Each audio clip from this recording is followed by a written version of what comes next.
Oh, yeah.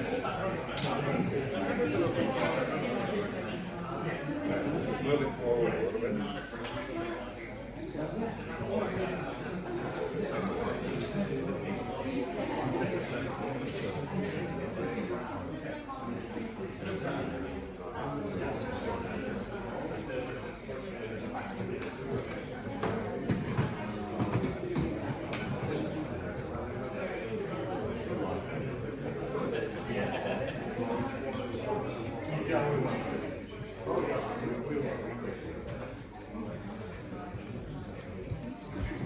Oh, I'm so sorry.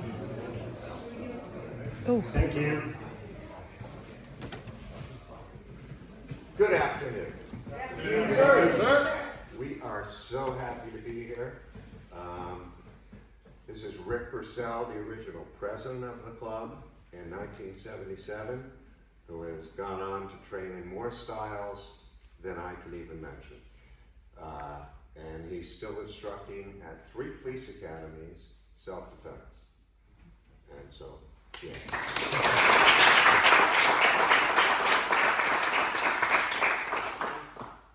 He was, what was it, L1? L1. That was first membership, okay? I was L2, but we'll get to it. L3 was Marty Pica, who is head of PR for us and the secretary, and wrote many articles in the Lawrence and coordinated demonstrations we did, like at the War Memorial in Trenton, as well as a huge demonstration and test we did here in the Levito Fieldhouse on the basketball court, which probably had 100 students from Master Shan and from the Lawrenceville dojo. So Marty's done a great job. You can find his articles in the Lawrence, and I also have some photos of him, and Rick brought a lot of artifacts. So, yay Marty.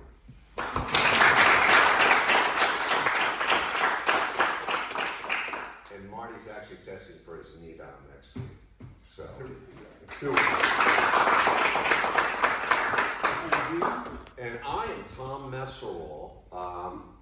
I was the original vice president. It was the 3 of us who went around trying to coordinate this very difficult club to get started, but we'll talk about that in a second. I'm also a PhD in astrophysics, but I'm a magician, and I've been performing since I was about 10.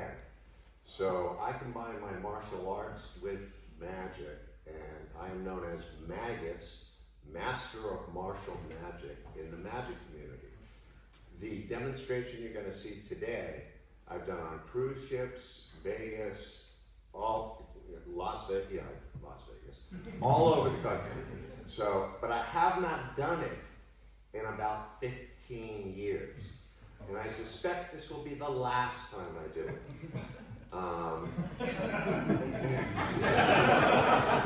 But you'll see what we're doing, okay? And we can talk afterwards about it.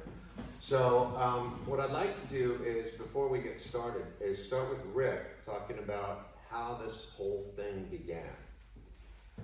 Yes, so a couple of us got together. We had an interest in martial arts.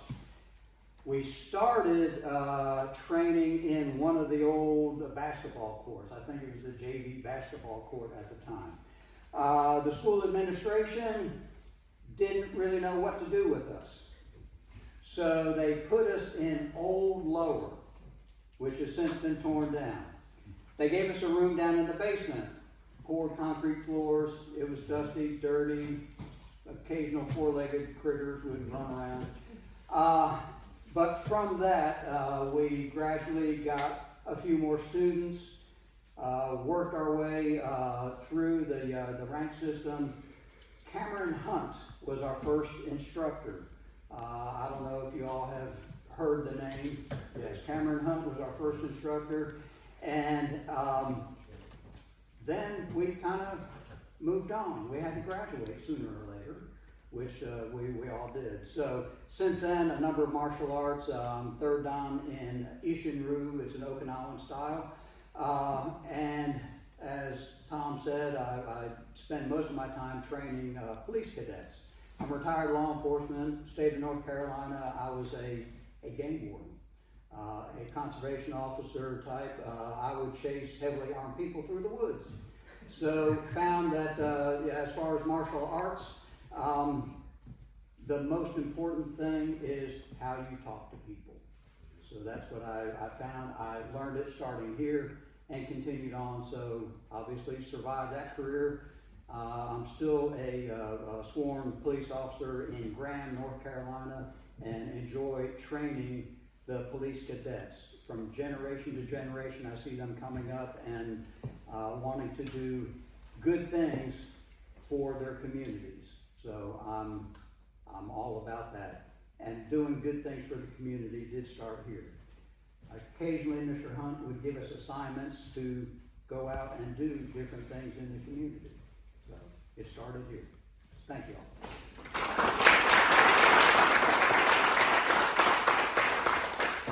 So Rick didn't really describe how, not poorly, but how hard it was to start this club. First, Cameron, we had all trained at Shotokan on Olden Avenue with Mr. Kasaka, which was very tough. Rick got the furthest with that, got green belt. Yeah, very old school, you got hit on the head a lot. With a tsunami. Yeah, or his knuckles. Mr. Hunt was tough as well. I mean, he was an ex-Marine.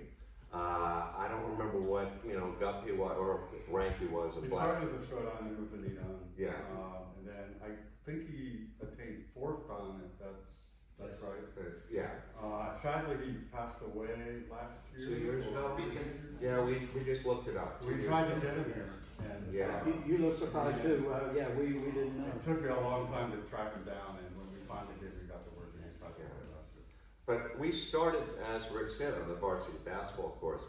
But before we could start, because we were bringing in an outside instructor, and this was going to be our PE credits, the school was not fond of this because they wanted, housemasters, whoever, to teach or, sponsor your class. We did have a sponsor, one of the English teachers.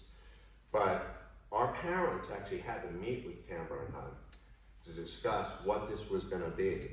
And it almost didn't happen because, it cost money at the time for us to pay to do this.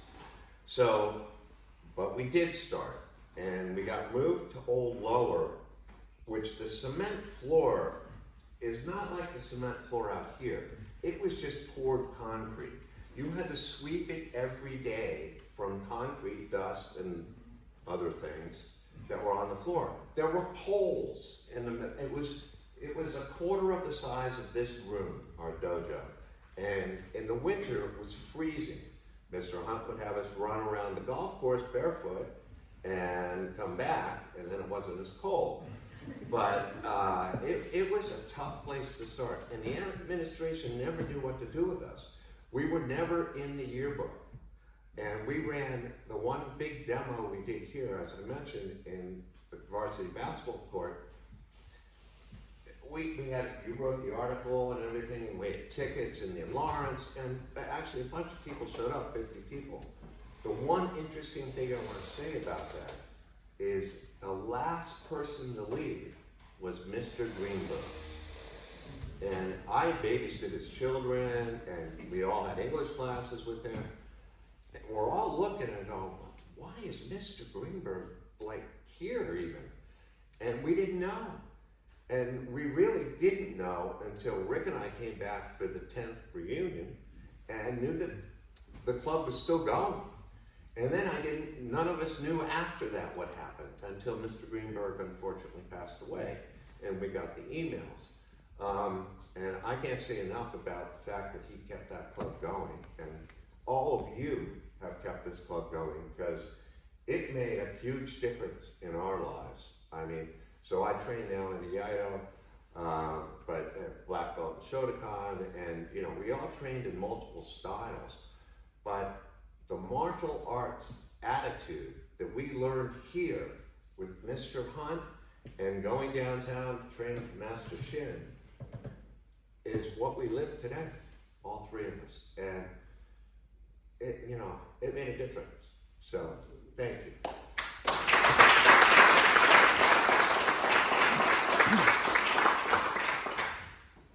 Yeah, Marty Pico, I remember still underselling the floor in Old Lower because it was an actual broom finish. You know, people who do concrete, it's like the no slip broom finish. So doing katas or reforms, Knuckle push. or knuckle push-ups on that surface was really Break falls were treat. interesting. Yeah. It was good for throwing, yeah. So you learn to fall, you learn how to not hurt yourself. It was actually very instructive. I learned that you could run barefoot in the snow and it wasn't going to hurt you because you didn't let it hurt you. You learn to run, you learn to keep yourself warm and to do the things that you need to do to succeed. And so Mr. Hunt definitely instilled the martial spirit into us, and we ran because he couldn't get down. He took the bus from Trenton, and he couldn't get here after classes for about half an hour or 40 minutes. He said, so you guys go run, you know, and we'd come back, you know, kind of dogging it, get to the door, and he'd be there already. He goes, good, ready. You know, down we went, and I think we had an hour and a half, 2 hour class. Yeah. We did that for 5 days a week. 4 or 5 days. 5 days. It was 5 days a week. Yeah. So that was kind of that was just a fantastic experience. I really loved Mr. Hunt. You know, after that, I couldn't find Tang in college. I joined up with Shotokan, and so I was a black belt candidate when I graduated here. I was just about to get my black belt in college, graduated college, and then went out and in the Santa Cruz area in California where I live now, I joined up with an Okinawan style Shorinji Ryu and got my Shodan in I think 85 or 86 and trained for a long time on again, off again, different dojos in the same style and different teachers. Never bothered to test after that. I was training a bit with my son before COVID. COVID came, kind of hit hard. And I was out of it until I got the call from you guys saying, hey, this is happening this year. And I said, you know what, that's a good reason to go back and see if I whip myself into shape. So I've been training for about a year and a half now, back at it. And like you said, I'm going to get my knee done probably pretty soon. Hopefully. Hopefully, I'm not going to mess up. But yeah, it's been a really great experience, and I'm just delighted that it's had such a grown into such a successful organization, and there's such a legacy behind it. We had no idea. Along the way. So thank you, everybody.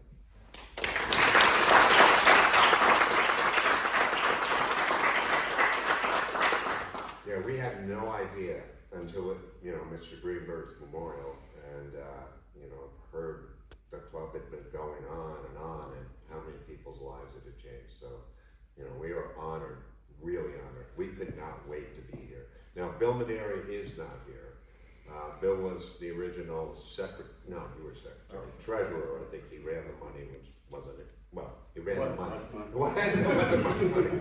But Bill unfortunately could not make it, so I just wanted to say that. But you have the three of us, and we have stories. So if you want to pin us down later, we can tell you all about all sorts of things at the beginning. So, all right, so we're going to do a little demonstration. I have to grab something from the back real quick. Tom, first, let me know that it was 50 years, that this year is the 50th anniversary. My first impression was, but we're not that old. Right. It was kind of shocking when you hear the 50 number. We started counting up, and yeah, I guess we are. I guess so. All right. Okay, so we're going to do a little demonstration here. Let's see. Put this stuff here for now.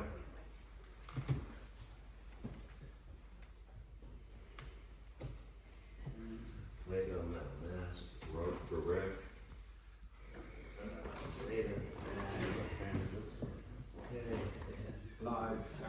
Hammer, yeah. Okay, I'll just start with that. Just to do the mandatory, expect the props. Could you come up,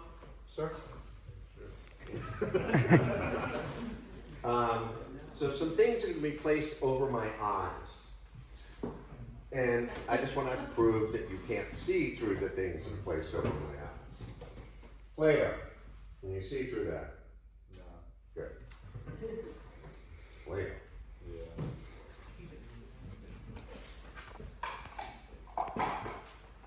Metal mask. This was my original mask I put together like 50 years ago. It's amazing it still works. Can you see through this? No. An ace bandage will be wrapped around my head. I'm not going to wrap it around your head. It'll take too long. But trust me, you can't see through an ace bandage either. Gonna put a bag over your head? Look out towards the audience. I picked you so I wouldn't mess up your hair. Sorry. Yeah. You'll wake up. Can you see through that? No. Great job.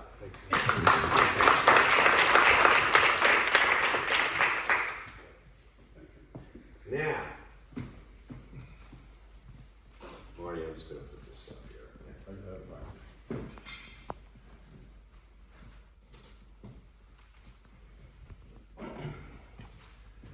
Oh, sorry. All right. Mr. Purcell. Start with the one. Yep. Now, I just want to tell you, this is actually for his own safety. The first time I did this was on a 5th degree black belt stomach, and I did not tie him. And sometimes this can be funny and not too serious. We'll see what happens today, but I think it'll be both. Is that true? Does that give enough? Yep. Okay. Rick, as a police officer, does not like to get handcuffed or tied up. So this was difficult yesterday when we did a dry rehearsal. But what happened with that 5th degree Aikido is when he laughed, the watermelon rolled, and I was slicing. And if you reach this sword, which I didn't show you and I should have, but you can look at it after, is very, very, very sharp. You would lose your hands. So I let the watermelon roll off, it broke, and then they did half of the watermelon. He is tied for his own protection. Okay? Yep. Let's get you up.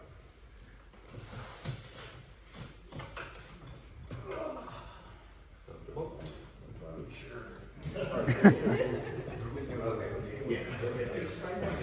Now, he has Stoddard's top on and his own bottom on, but for blood, or watermelon, we have this underneath and we have this on top. Okay? Marty, let me do this first, sorry.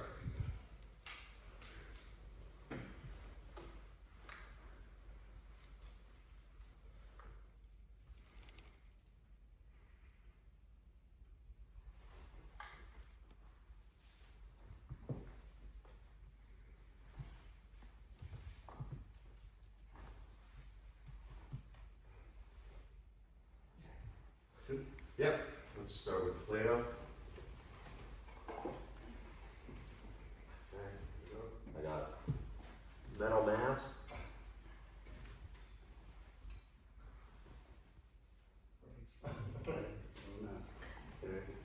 Now, Ace bandage. Based on yes, but if you lean toward me a little bit, it might help me. Oh, okay.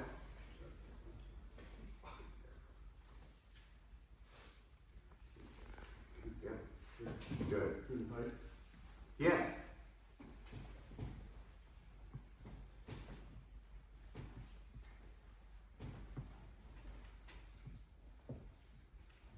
No, big accent.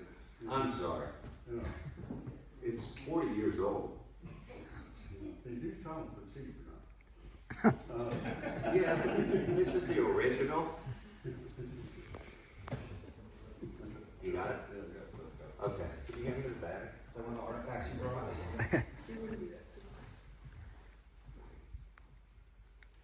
All right. I can't see. Just so you know, I'm just trying to find the opening. Sorry, got it.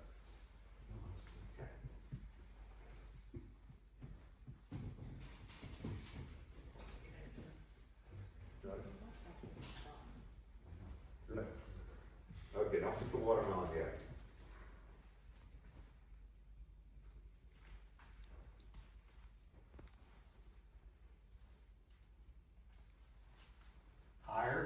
Higher. Higher. Go towards my head. I'll get the sound of my voice. Not that far. Okay. Close enough, close enough. Gotcha. All right, make sure it's flat. Pretty solid, still pretty solid. Good. Okay, we're good. Okay.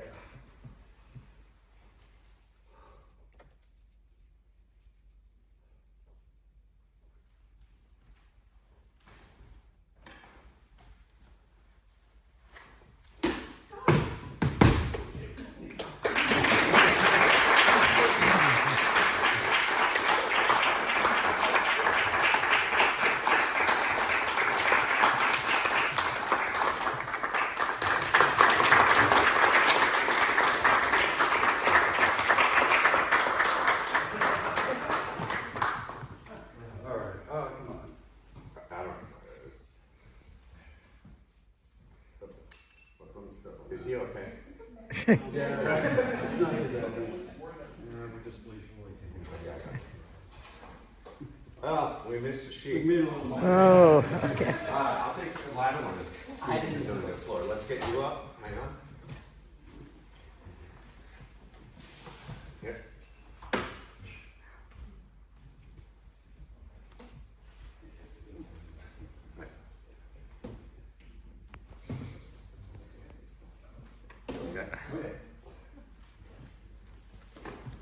Okay.